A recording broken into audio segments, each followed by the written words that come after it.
Hello, hockey fans. The Minnesota Hockey Connection is on the air. We're at PACT-TV Studios in Duluth, and it's Monday, June 26th. We still a lot of hockey to talk about with the draft. There's a lot of the leagues are all done now, and plus we got a couple people we want to talk about are been famous athletes in this town and went to Duluth Cathedral at our time. And I have two special guests that went to Duluth Cathedral back in the 60s. We got John Burt, who everyone calls Cubby. He went there his freshman year at Cathedral. And we got Mike Zeman, who was the goalie in the state championship team in 1968 and the backup in 1967. So let's get started. Welcome, guys. Hey, thank you for having us. Yep. So, hey, we had a couple deaths in our family with athletes in Duluth that went to Duluth Cathedral, and all three of us knew these guys pretty good. Pokey Steve Traxel, he died in a car accident with his wife Kathy, whose brother played for Duluth Cathedral hockey in 1967, David. And then just recently, our good friend Kevin Haney died. And boy, we're going to miss these two athletes because they were some of the best. Who do you know better? Pokey? Kevin. Kevin, okay. You grew up in the neighborhood? Yeah, I grew up in Woodland. He was down in by Holy Rosary, but we were kind of like best friends in all our 8 years together at Holy Rosary. At least I'm claiming that. I don't think he did. Well, if he did, he'd have a joke with it. That's one thing about Kevin. Yeah. He never met a story he didn't like. Right. So, growing up with him, you with both Haneys, you're around Phil and Kevin. Yeah. So, yeah. Was there a competition between those two athletes? Because they were both great athletes. You know, in a sense, I think there was a brotherly competition, but they were also teammates the whole time. So they had the common goal of the team winning, and they were that was their goal, and they were very good at having that accomplished. You know, Mm-hmm. so they played together on all the teams. Phil was always a quarterback, and then Kevin was a quarterback. If Phil was a quarterback, Kevin was a running back. And at Holy Rosary and Pony Football, those guys were, standout athletes. Right. They were the best athletes every year on the team. Right. Yeah, it's amazing times back then. Yeah. Mike, at Duluth Cathedral, you came to town in 8th grade. Your family moved here. Yes. And then you went to Holy Rosary, so you knew Kevin a little bit then. And then you got to know him more at Duluth Cathedral. So, did you go out for the team in 9th or 10th grade or anything? I went out in 9th and 10th grade as a defense person, and of course did not play, did not make the team, so I played for Longview as a defenseman. And then when I went out my junior year, I'd played goalie a couple games at Longview, and my older brother was a coach.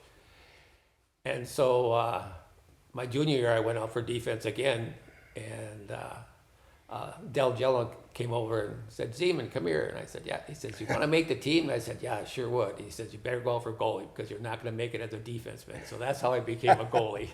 No, that's amazing, Today that would never happen because these goalies got thousands of hours of training, camps, and everything before they even get to that age, It's just amazing how a team as good as Duluth Cathedral, you're the head goalie your senior year, only playing goalie 1 year. That's amazing story.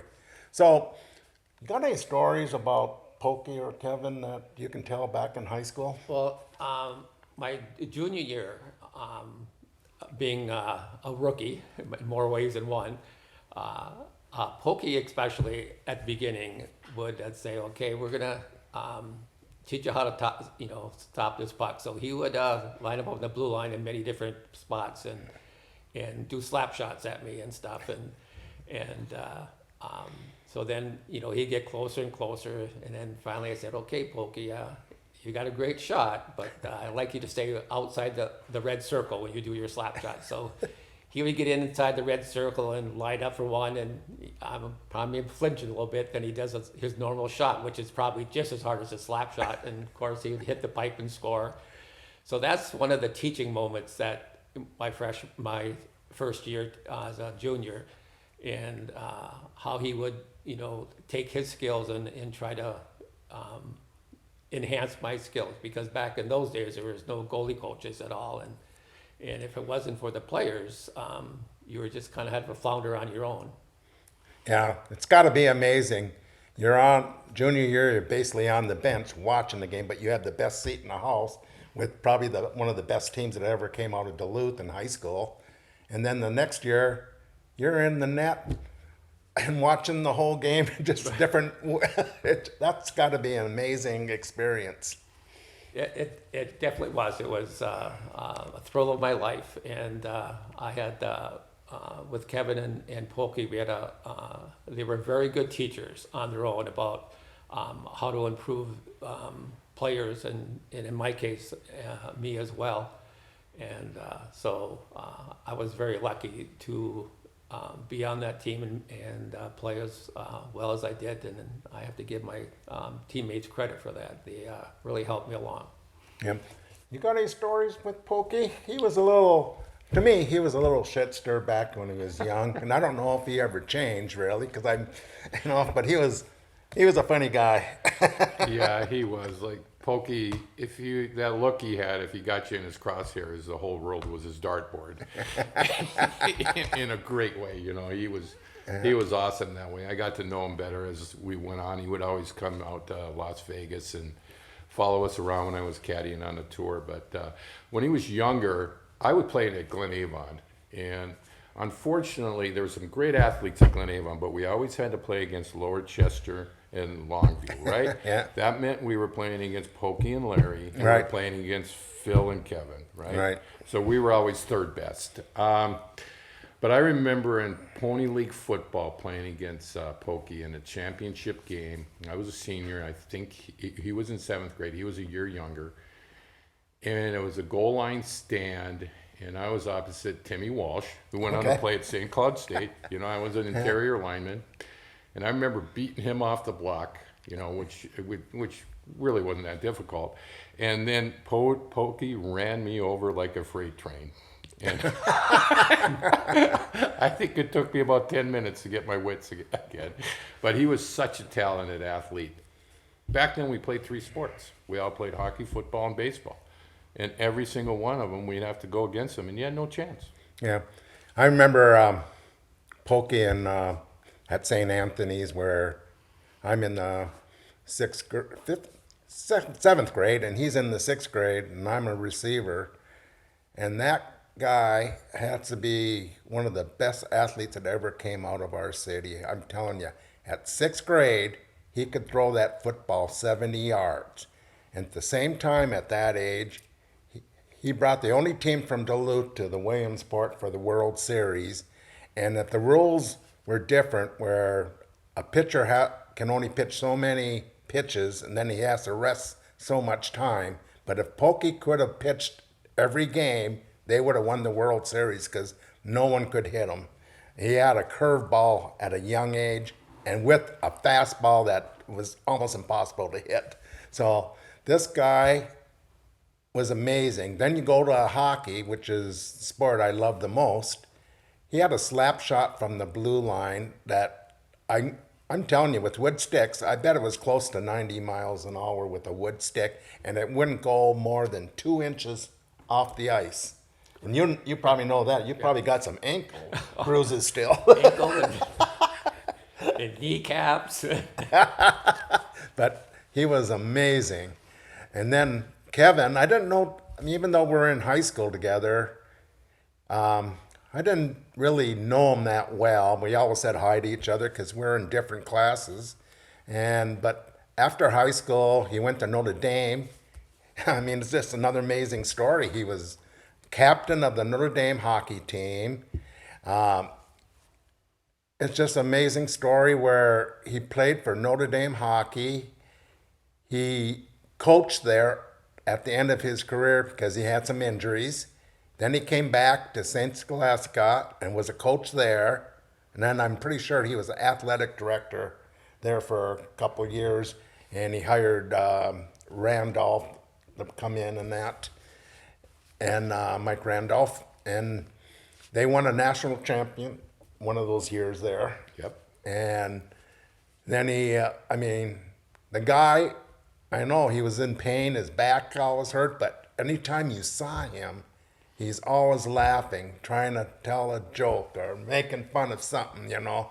He had the best attitude I ever saw with someone in as much pain that guy went through.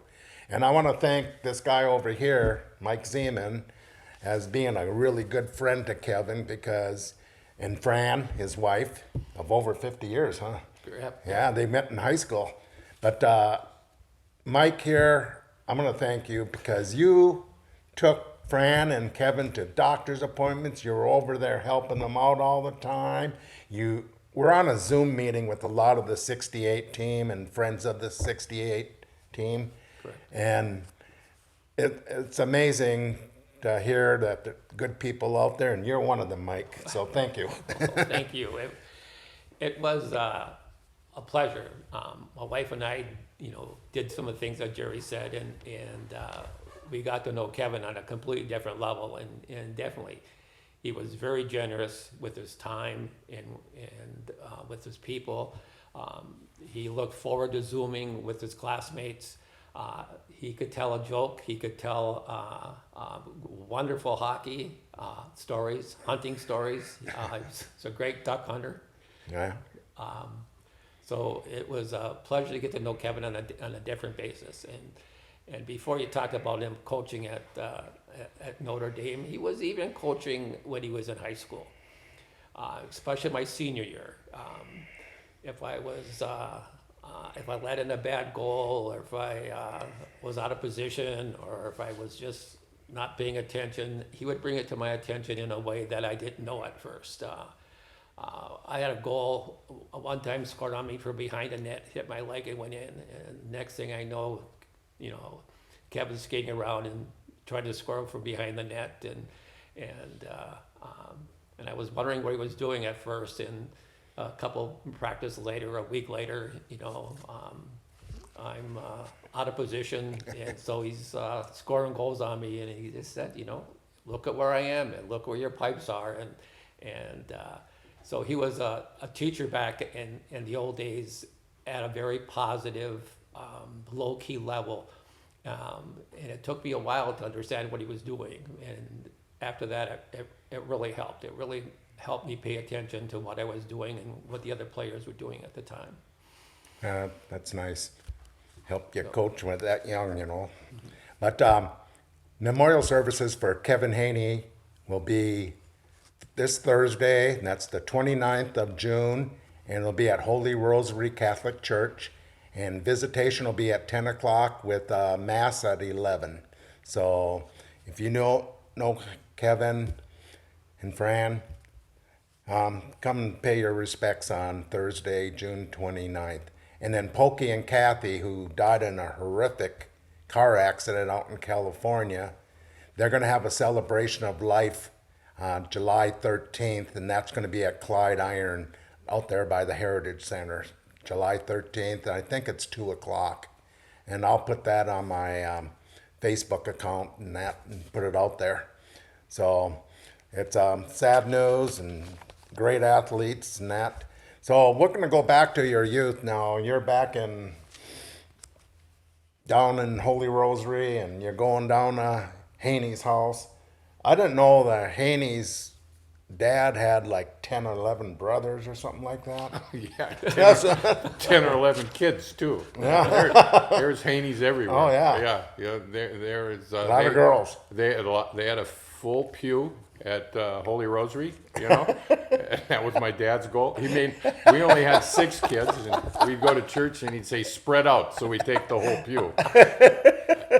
No Haney's are getting in this one.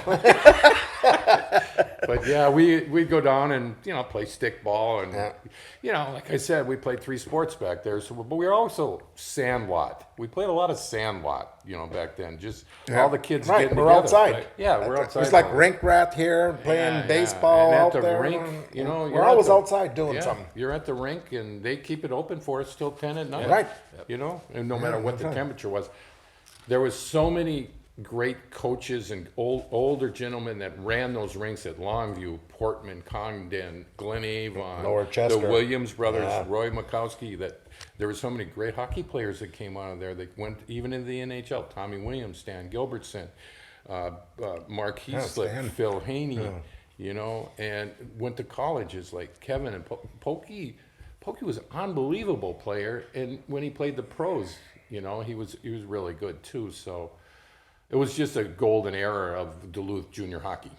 No, I was just thinking earlier today with the Haney family, with all the kids. Our family was big too. I have Yeah. 10 brothers and that. But they had a lot of girls. And I knew a few of them, Nancy and a couple others.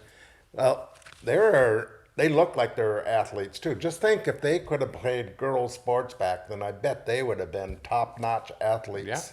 Yeah. Sure, yeah. Nina would be another example. She was a very good athlete and way before her time. And so, and then,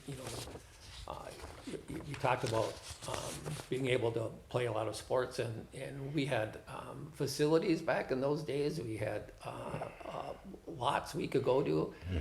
We'd go home for dinner, and next thing we'd come home at dark, and we're always doing something. It was either baseball, football, or hockey, depending on the season, and we were always together with each other, and we had a lot of older siblings to look up to at the same time, to learn from, and to and get encouragement from and stuff. So we were at a very good time in our lives. We were able to do a lot of different things, and it worked out, I think, well for us.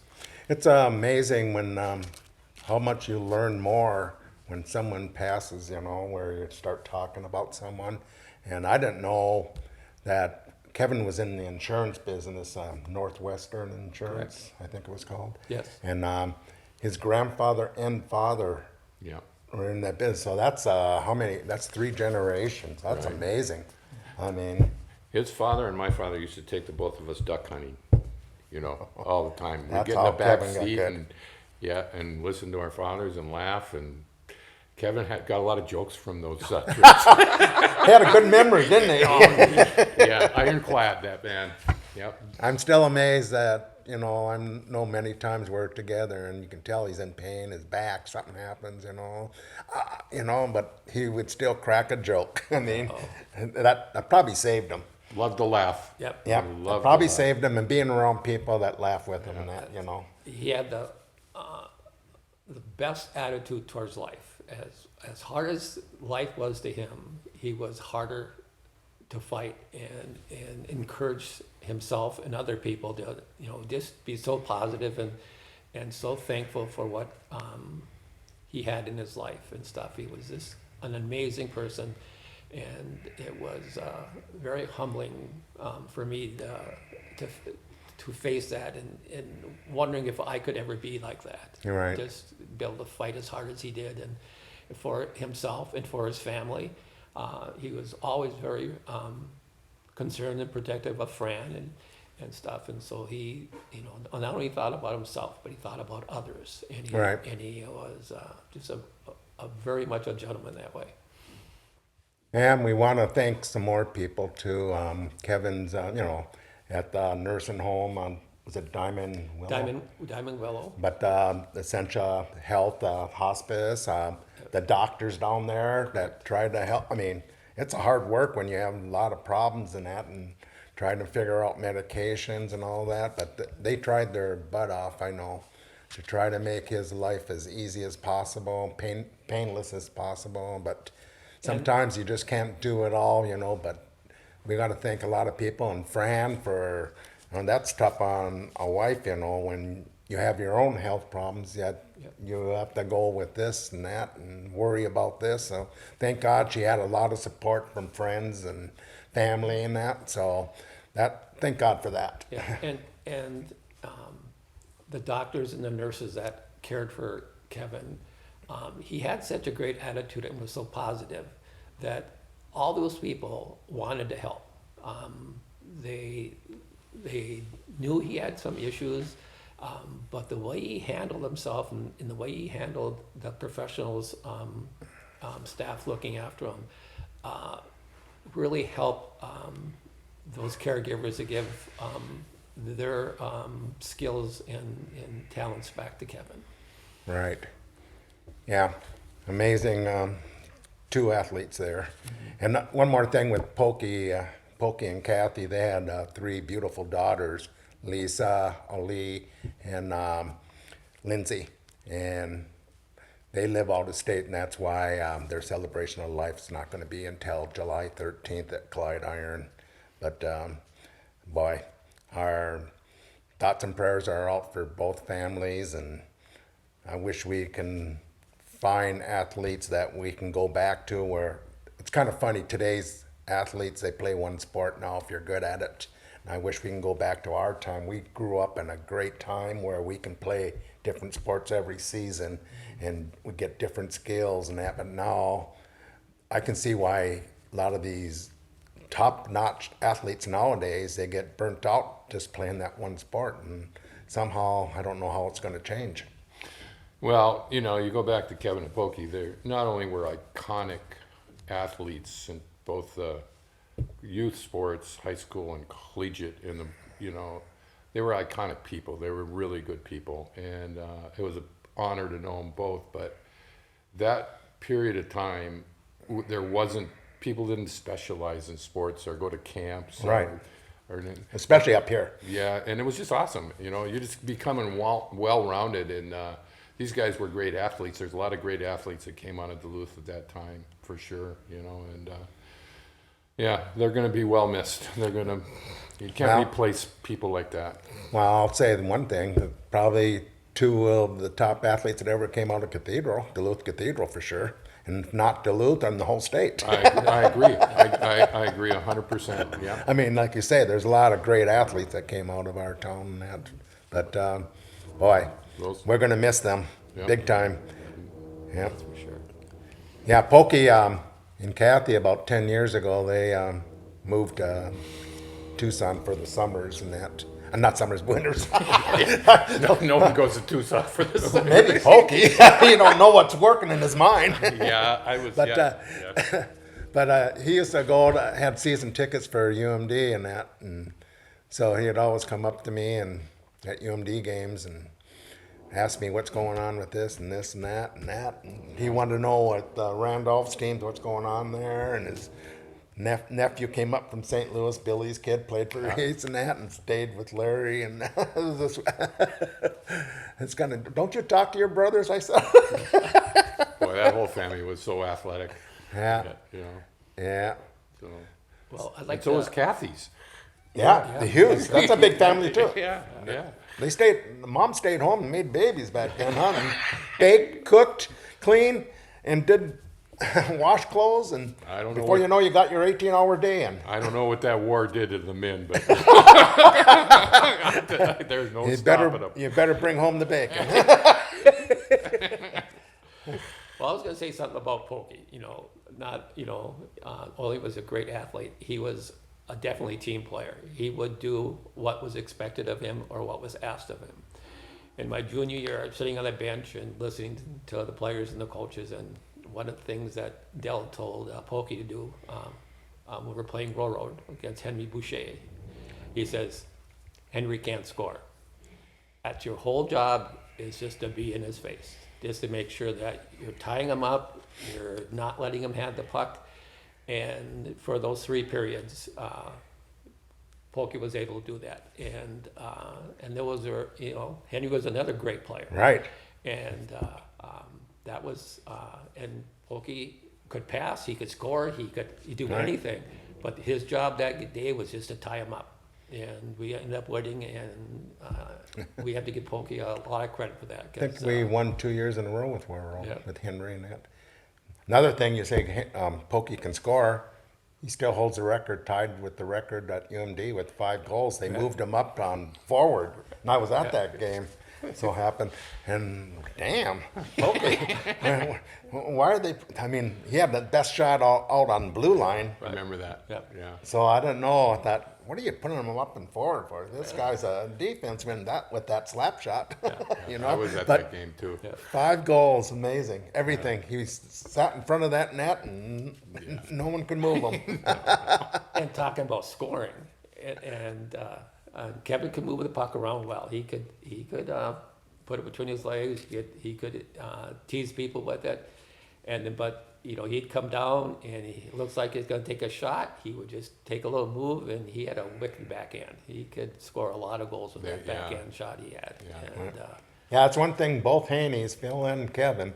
Well, Phil beat International Falls when Larry and Dan Stevenson couldn't play for some That reason. was his line.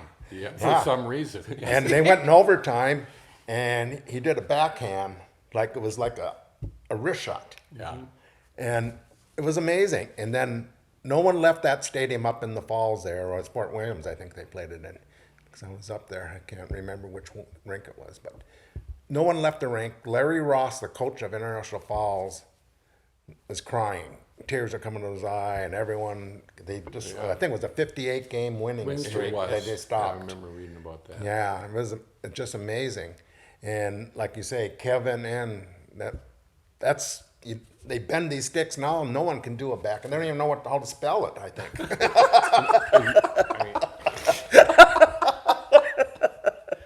You look back at that team and where people played afterwards, how good that team was, that Cathedral team, and all the teams that they beat. And Phil and Kevin, I mean, Phil was so good at sucking people to him and dishing the puck, and Kevin was great at handling it. Oh.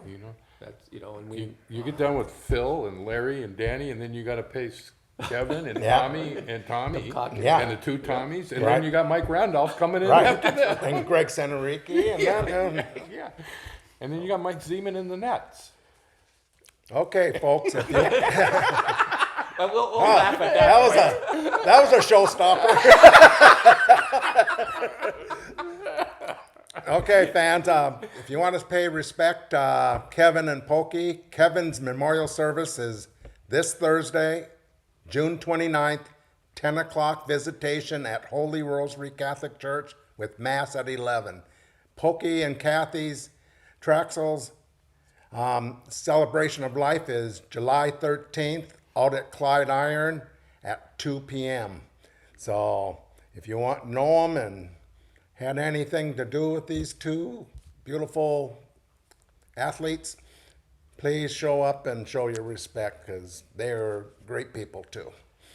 And I want to thank PACT-TV, Liz, Vicky, and Jim for producing the show. And the Minnesota Hockey Connection is over for another season. So thank you, and we'll see you in the fall.